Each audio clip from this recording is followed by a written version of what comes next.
In the heart of Key, a quiet village nestled between rolling green hills and a slow-moving river, life had always followed a predictable rhythm. The men farmed the land, cast their nets into the river, or built sturdy wooden houses, just as their fathers and grandfathers had before them. The women, after completing secondary school, married early, tending to their families with love and care. Education beyond secondary school was unheard of. No one in Key had ever set foot in a university. The villagers believed that as long as their children could read and write, they had learned enough to navigate life. To them, the idea of higher education was as distant as the moon, something that existed only in stories told by passing travelers. But everything changed one bright morning when a group of students from the city arrived for an excursion. The city students walked with confidence, their books in one hand, their laughter echoing through the village like music. They spoke of machines that could build houses in days, of farms that produced food faster with modern techniques, and of libraries filled with books that held knowledge beyond imagination. Their clothes were different, their shoes polished, their words filled with dreams and ambitions. The villagers watched in awe. Never had they seen young people carry themselves with such pride and purpose. The village chief, an elderly man named Jaro, observed them closely, his hand gripping his walking stick as he listened. For the first time in his long life, he questioned whether they had been limiting themselves, whether their children deserved more than the simple life they had always known. That evening, the villagers gathered under the great baobab tree, their minds buzzing with newfound thoughts. "What if one of our own could become like them?" an elder murmured. "What if our children could also walk tall and speak with wisdom?" It was then that a decision was made. Key would send one child to the city for higher education. But who would it be? As the villagers looked around, their eyes settled on a girl named Naya. She was unlike any other in Key. Her mind was sharp, her heart kind, and her hunger for knowledge insatiable. While other children played by the river, Naya would sit under the tree, reading old newspapers brought in by travelers, eager to learn about the world beyond the hills of Key. "She's the one," Chief Jaro said firmly. "She will carry the hopes of Key." The villagers murmured in agreement. They would gather their resources, no matter how little, to send Naya to the city.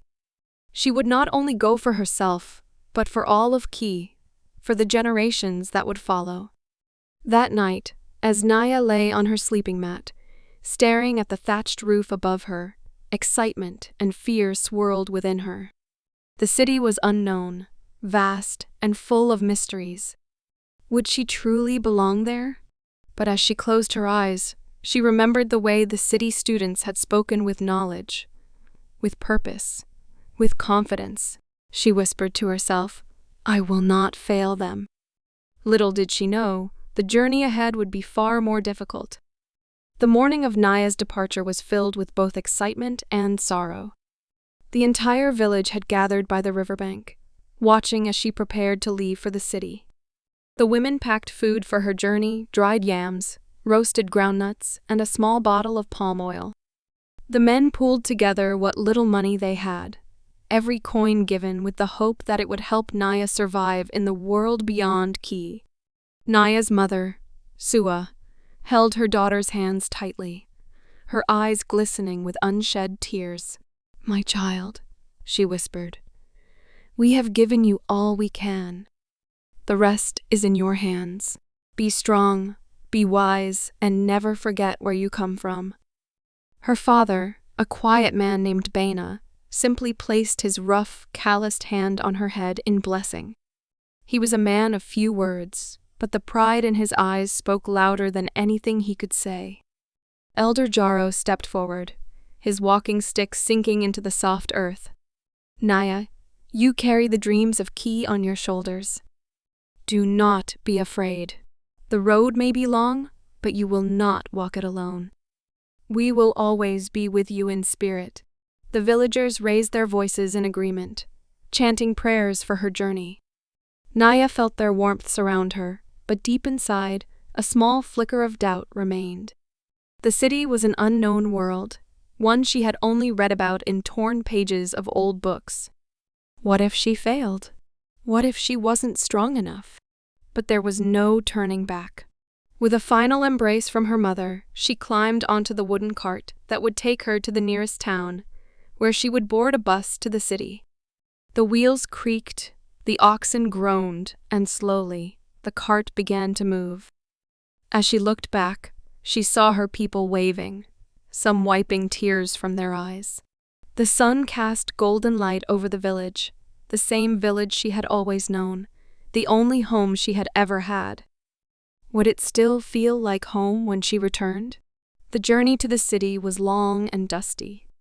The bus rattled along uneven roads, carrying traders, students, and travelers from different villages. The scent of roasted plantains, dried fish, and sweat filled the air. Naya clutched her small bag tightly, her heart pounding as she saw the towering buildings of the city come into view. It was unlike anything she had ever imagined. The roads stretched far and wide, crowded with cars that moved like restless waves. People rushed past each other, their faces focused and distant. Vendors shouted, buses honked, and bright lights flickered from every corner. Naya stepped off the bus, gripping the strap of her bag as she took her first breath of city air. It smelled of fuel, food, and something unfamiliar opportunity. But beneath the excitement, an uneasy feeling settled in her chest. The city was full of possibilities, but it was also full of dangers. And she was all alone. The moment Naya stepped off the bus, the sheer enormity of the city struck her like a wave. The streets were alive with movement cars rushing past, bicycles weaving through traffic, traders yelling to attract customers, and pedestrians moving in all directions as if they all had somewhere urgent to be. It was overwhelming. The village had been quiet, predictable. Here, the air hummed with an energy that felt both exciting and terrifying. Clutching her small bag, she took a deep breath and reminded herself why she was here. For Key, for her parents, for the elders who believed in her. She would not fail them. She carefully unfolded a crumpled piece of paper where her new school's address was written. Elder Jaro had arranged for her to stay in a student hostel near the university, a small room shared with other girls. Finding it, however, was another challenge entirely. "Miss, you need a taxi?" A rough voice called out. She turned to see a man leaning against a small yellow cab, eyeing her with a knowing look. She had been warned about the dangers of the city of strangers who took advantage of newcomers. But she had no choice. She hesitated for a moment before nodding. "University hostel," she said firmly, trying to sound confident. "Student," the driver chuckled. "Welcome to the real world." As they drove through the streets, Naya's eyes stayed wide, taking in everything. Tall buildings with glass windows reflected the sunlight. Shops lined every street selling clothes, food, and gadgets she had never seen before. She noticed young people dressed in fine clothes, walking with confidence, their laughter carefree. Would she ever fit in here? The taxi stopped in front of a tall, gray building with peeling paint, her new home. After paying the driver, she took a deep breath and stepped inside. The hostel was noisy and cramped. Girls her age moved in and out of rooms, chatting loudly, their voices echoing through the hallways. Some laughed, some argued, some played music at full volume. Naya felt out of place instantly. Her assigned room was on the second floor, a small space shared with 3 other girls. The bunk beds were covered in colorful blankets, posters of musicians hung on the walls, and the scent of cheap perfume mixed with the aroma of instant noodles. A tall girl with braided hair looked up from her book as Naya entered. "You're the new one?" she asked. Naya nodded. "I'm Naya. I just arrived from Key." The girl raised an eyebrow. "Kuai? Never heard of it. But welcome, I guess." "I'm Temi." The other two roommates barely acknowledged her, too busy with their own conversations. As night fell, Naya sat on her bed, staring at the ceiling. She had imagined her first day in the city differently. She had thought she would feel excited, hopeful. Instead, loneliness crept in like a cold shadow. But she could not let it consume her. She had come here to learn. The next morning, she woke early, dressed in her best clothes, a simple but well-ironed Ankara dress her mother had sewn for her, and made her way to the university. The campus was enormous, filled with towering lecture halls and students who seemed to belong there. As she walked past groups of well-dressed young men and women, she heard whispers. Who is she? She looks so simple. Village girl, obviously. She felt their eyes on her, their judgment like needles pressing into her skin. But she held her head high. She had not come here for their approval, she had come to learn. Classes were difficult. The professors spoke fast, using terms she didn't understand. The other students took notes confidently while she struggled to keep up. Back in Key, she had always been the smartest. Here, she felt lost. Days passed, and the challenges kept piling up. She realized quickly that the small money the village had given her would not last long. The cost of books, food, and transportation drained her little savings. Some days, she skipped meals, drinking only water to quiet her hunger. Still, she refused to complain. She refused to fail. But the city was relentless, and it was only a matter of time before the weight of survival became too much. One evening, as Naya sat alone in the hostel courtyard, staring at the city lights in the distance, she heard a voice behind her. "You always sit here alone," the girl said. Naya turned to see Zara, one of her classmates, a girl with stylish clothes, perfect hair, and a confidence that Naya admired. She had never spoken to Naya before. "I like the quiet," Naya answered simply. Zara sat beside her, crossing her legs. "You don't talk much in class. You're new to city life, aren't you?" Naya hesitated, but nodded. "I'm from Key." Zara smirked. "Ah, a village girl." She said it not as an insult, but as a statement of fact. That explains a lot. City life is different, you know. It's fast, expensive, and unforgiving. Naya sighed. "I'm learning that." Zara studied her for a moment before speaking again. "I've seen girls like you struggle before. You're smart, but books won't feed you. The city doesn't care how hard-working you are if you don't have money." Naya's stomach twisted. She knew this already. She had felt it in every skipped meal, in every worn-out piece of clothing that made her stand out among students who dressed in the latest styles. Zara leaned in. "I have a way to make life easier. A little hustle on the side. Nothing too difficult. Just enough to survive." Naya frowned. "What kind of hustle?" Zara's smile was knowing. "I'll tell you when you're ready. But think about it, Naya. The city doesn't wait for anyone." With that, she stood up and walked away, leaving Naya alone with her thoughts. For the first time since she arrived, doubt seeped into her mind. She had promised herself she would stay strong, that she would endure whatever hardship came her way. But as her stomach growled once more, she wondered how much longer she could keep that promise. Days passed, and Naya's struggles only grew heavier. The little money she had left was disappearing fast. She had already cut down to eating just once a day, plain rice or a small loaf of bread with water. Some nights, she went to bed with an empty stomach, pressing a hand against her belly to silence the hunger pangs. At school, focusing became harder. During lectures, her mind drifted, not because she didn't want to learn, but because her body was weak. The professors' voices blurred together, and sometimes her vision swam from exhaustion. The other students continued to whisper about her. "Why does she always wear the same dress? She looks tired all the time. She doesn't belong here."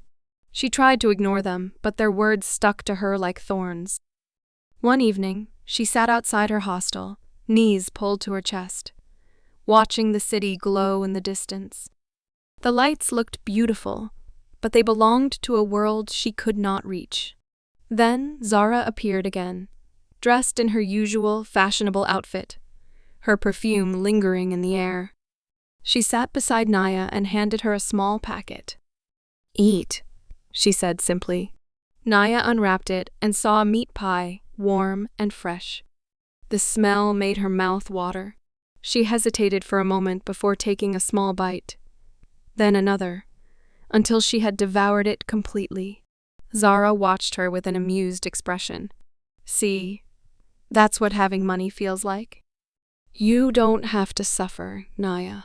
You're too smart for that." Naya wiped her mouth, suddenly embarrassed. I just need to manage for a little while. I'll figure something out." Zara scoffed. "Figure what out? No one cares how hard you work if you're starving. Do you think your professors care that you haven't eaten? Do you think the city will wait for you to figure things out?" Naya looked down, shame creeping into her chest. Zara's voice softened. "Listen, I'm not saying you should do anything bad. Just keep an open mind. There are ways to survive in this city without struggling so much. I can help you."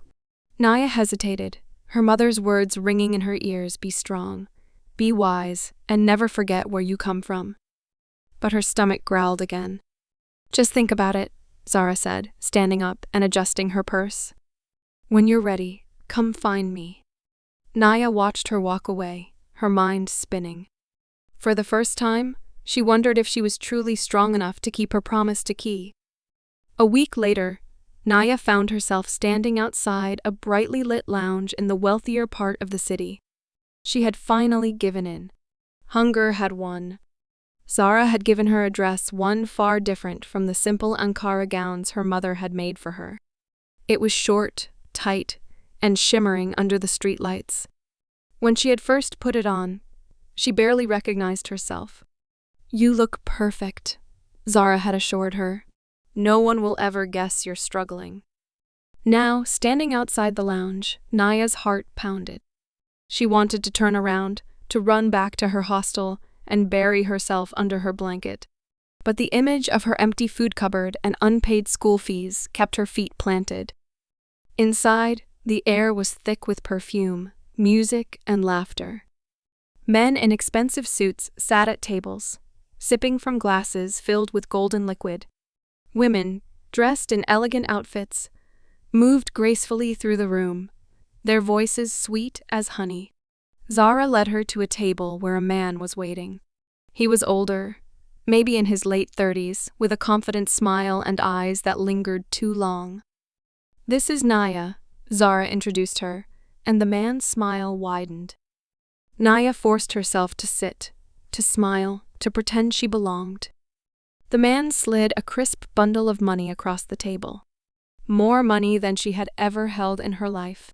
"This is for your time," he said smoothly. Her hands trembled as she picked it up. It felt heavy, not just in weight, but in meaning.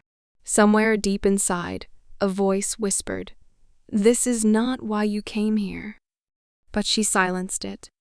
That night, as she walked back to her hostel, her pockets full, the hunger in her stomach was gone. But something else had taken its place. At first, Naya told herself it was temporary. Just a little while, just enough to survive, to pay for food, to keep up with school. But the city had a way of pulling people in deeper than they intended. One night turned into two. Two turned into a week. Before she knew it, she was living a double life by day, a quiet student struggling through her lectures. By night, a different person altogether. She sent money back to Key, telling her mother that she had found a small job in the city. Her mother's letters were filled with pride. "We knew you would succeed, my child. You have made us proud." But was this success? Her once bright eyes grew colder. The innocence in her laughter faded. She no longer flinched at the feel of strange hands on her. She convinced herself she was in control. until one night when everything changed. A deep ache settled into her bones after a long evening at a wealthy man's home. She brushed it off as exhaustion. But days passed, and she only grew weaker. Then, something even stranger began to happen. Her belly started to swell. At first, she thought it was just her imagination. But it kept growing. She barely recognized herself in the mirror. Her once glowing skin became pale, her once full cheeks now hollow. Fear gripped her. Zara noticed too. "You need to see a doctor," she said, concern flickering in her usually carefree eyes. But Naya already knew the truth. She was carrying a child. And just like that, the world she had built around herself came crashing down. The sickness worsened. She could barely stand. The other girls whispered about her, their eyes filled with a mix of pity and judgment. Zara, who had once promised to help, began to drift away. "I can't take care of you, Naya," she said one evening, avoiding her eyes. This is your problem now." Naya had never felt more alone. With no money left and nowhere to turn, she made the only choice she could. She had to go home.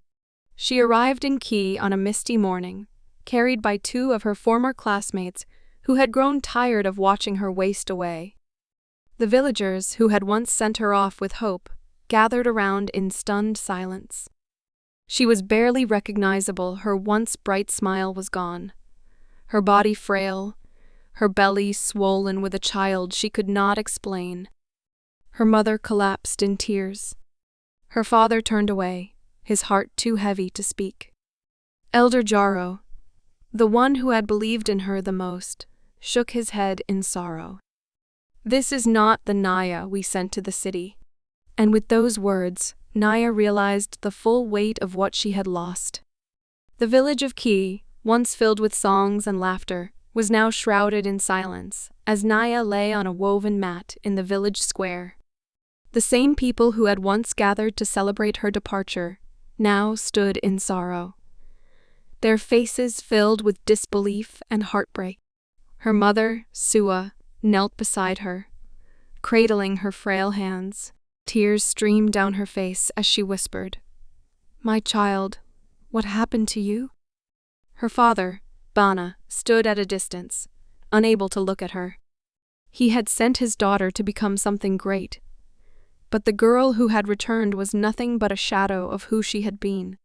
Elder Jaro, the village's wisest man, leaned on his walking stick and let out a deep sigh.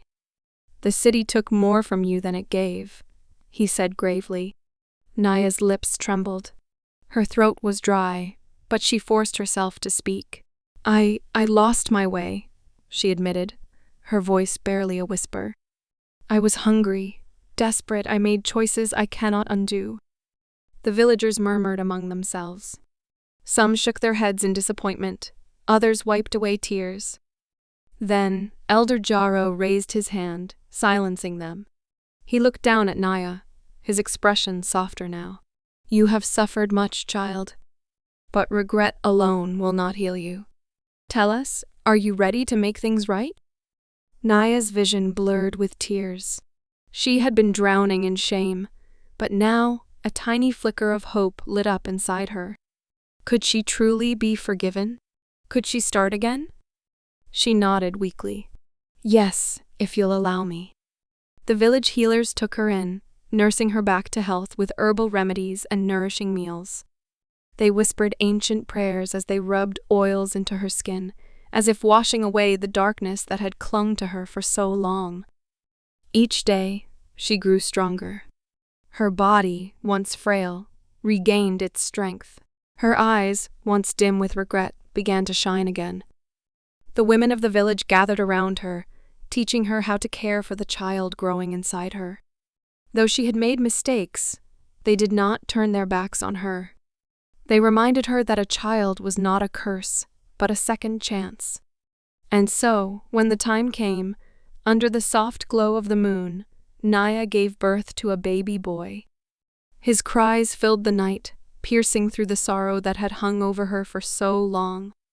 She held him close, tears of both pain and joy streaming down her face. He was a part of her, a reminder of all she had lost and all she still had to fight for. She named him Ayo, meaning joy has come. With her son in her arms, Naya found a new purpose. She could not change the past, but she could shape the future. I will finish my education, she told Elder Jaro one evening as they sat under the great baobab tree. For Ayo. For Ki. The village, moved by her determination, decided to support her once more. They collected what little they had to send her back to school, not to the city, but to a nearby town where she could study and still be close to home. This time, Naya did not walk the path alone. She carried her son, her lessons, and the wisdom of her people with her. The road was not easy. She balanced her studies with motherhood, waking up in the early hours of dawn to study before tending to Ayo, but she never complained. She had learned that true strength was not in avoiding hardship, but in rising after the fall. Years passed, and she became a woman of wisdom and resilience. She finished her education and returned to Ki, not as the lost girl who had once fallen, but as a woman who had risen again. She became a teacher, ensuring that no child in Ki would grow up believing that education ended at secondary school. She helped build a school, one where young boys and girls could dream beyond the village without fear of losing themselves. The villagers no longer whispered about her mistakes. Instead, they spoke of her courage, of how she had fallen but risen again. Her name became a story passed down to younger generations, a tale of warning, but also of hope.